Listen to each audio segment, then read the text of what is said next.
coffee costs what? $1 or a few? And yet, there are people who gladly pay $600 for a cup of that cat poop coffee. This coffee smells like shit. Morons. This made me wonder, do poop coffee people also ridicule us car guys for paying $500,000 for a version of a car that can usually be found for less than 1/100th of that? I bet they do. They just don't have a YouTube channel like I do. Well, unlike your coffee, which is shit, It is shit. these 7 insanely expensive versions of otherwise cheap cars are actually worth it. Hey guys, I'm a hypocrite, and you already heard the name of this topic, so let's just do this thing. Number 7, the new Beetle RSI.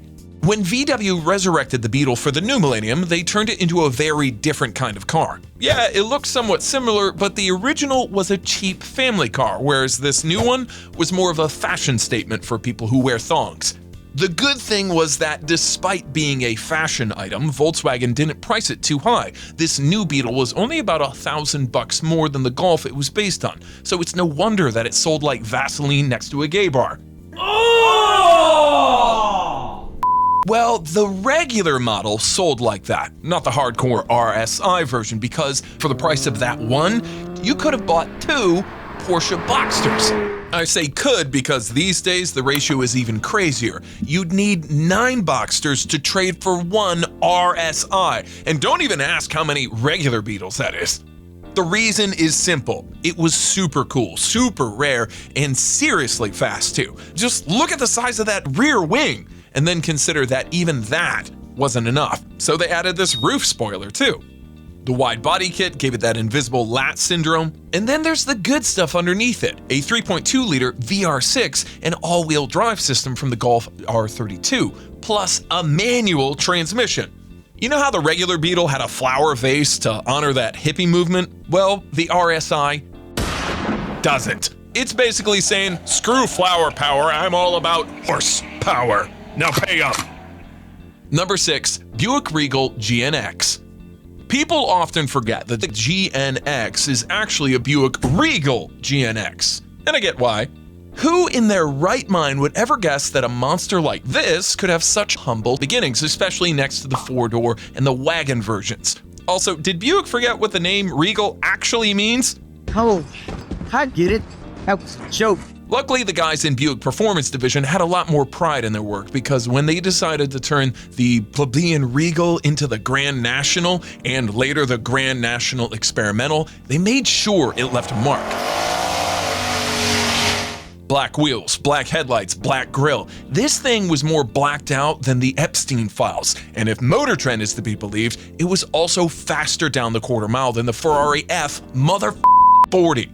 And it did it without a V8. At the time, such big engines were extremely detuned because of the strict emissions laws, so Buick used a V6 with a big-ass turbo instead. Sacrilege? Maybe, but even still, the number of buyers was way larger than the number of GNXs produced. So naturally, the dealers started doing what dealers do, jacking up the prices sky high. Some even refused to sell theirs after they realized the future classic potential, keeping them for themselves instead.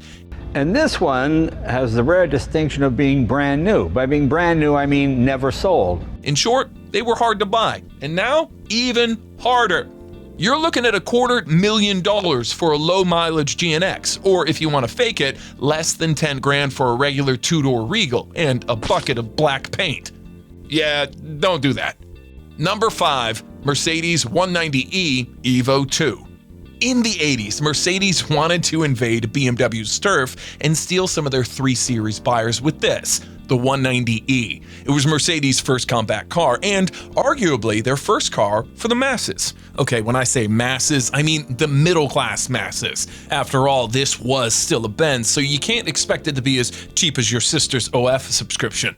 And yet nearly 2 million of these 190Es were sold, which means that the used market for them right now is swarming with them, even for under $5,000. Or, if your budget is around 100 times that amount, you can get yourself one of these, the 190 Evolution 2. Turns out Mercedes wasn't just interested in beating BMW in the showroom, they wanted to crush them on the DTM racetracks too. So they employed a little British motorsports company called Cosworth. Ever heard of them? to evolve their humble 190E into this winged racer. See, DTM rules were simple. Build a racer, sell 500 road legal copies, then go racing. That's how the M3 was born. But Mercedes thought, well, what's stopping us from going full aero crazy? And then they dominated the 1992 season like nobody else was even trying. But racing pedigree isn't the only reason it's valuable. Craziness aside, the Evo 2 is actually rare.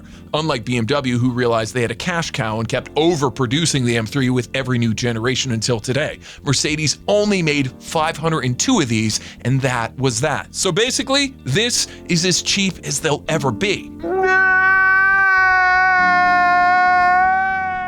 Number 4, Ford Mustang GTD. And to prove that these insane prices aren't just for some rare classics, let me show you what Ford is doing with the latest Mustang. As you know, Mustang is a muscle pony car, and the whole idea of such cars has always been about getting a whole mountain of performance for a molehill of a price. It was what helped Mustang become the best-selling sports car of all time. And while, yes, there were always faster and pricier versions, there was never such as one which cost so much more, like this latest GTD. For $325,000, which is where the GTD starts, you can buy every other Mustang version available today and still be left with $100,000 in your pocket, by the way. It's literally 10 times the price of the base model. And believe you me, when I say that, I looked and I couldn't find any other car with such a price difference between its versions. Okay, I'll admit, I do get why it's so expensive. This is basically a handmade supercar, wearing a Mustang-shaped carbon fiber suit. It's got 815 horsepower, a gearbox moved to the back for better weight distribution, active aero, inboard suspension like on the GT, same tires as the GT, only wider, and then a bunch of pieces 3D printed out of titanium? That's what jet fighters and Koenigsegg's are made out of, not a Ford. Well, this Ford is, and people seemingly can't wait to spend crazy money on it. Shut up and take my money. Here we go, number 3, Clio V6. And now for something more down to earth, a little city hatchback from France, the Renault Clio.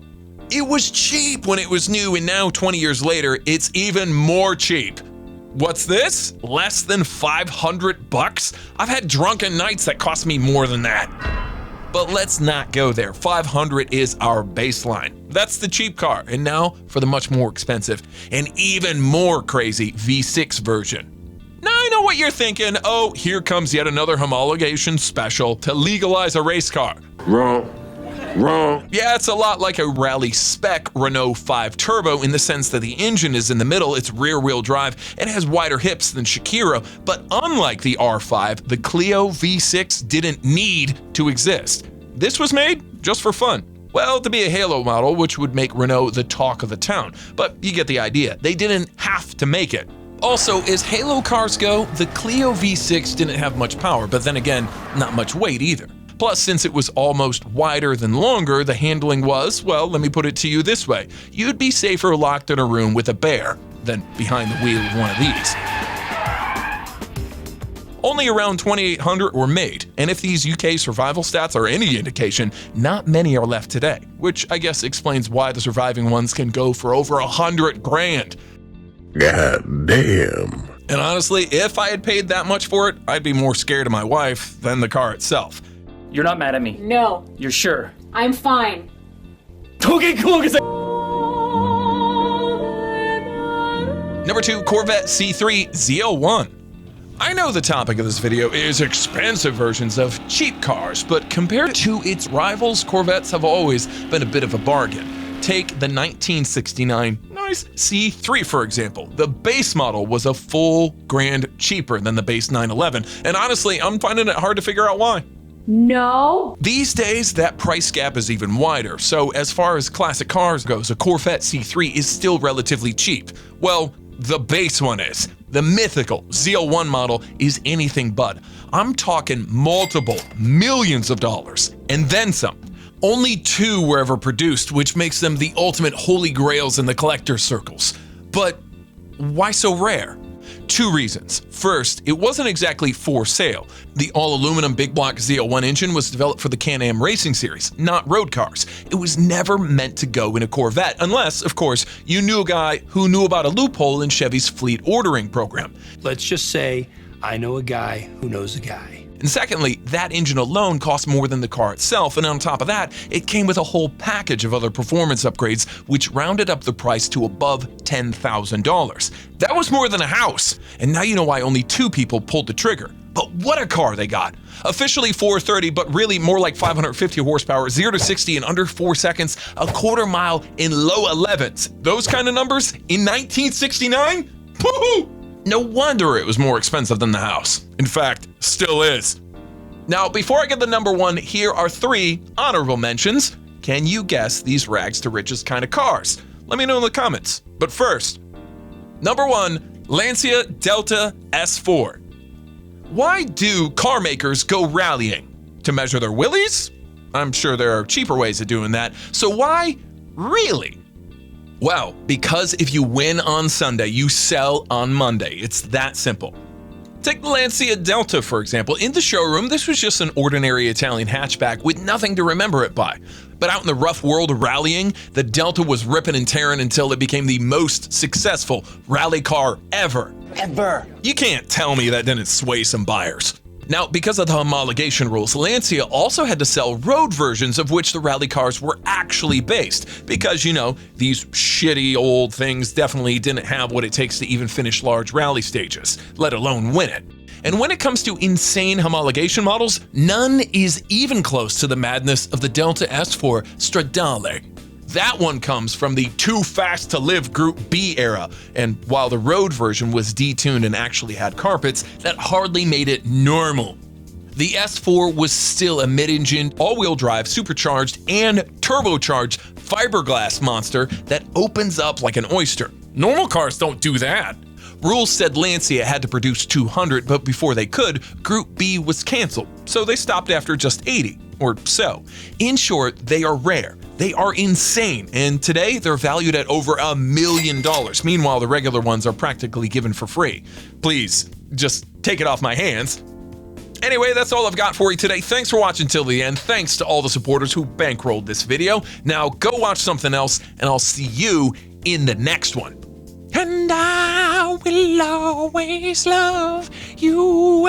Ooh, you're the... Cut!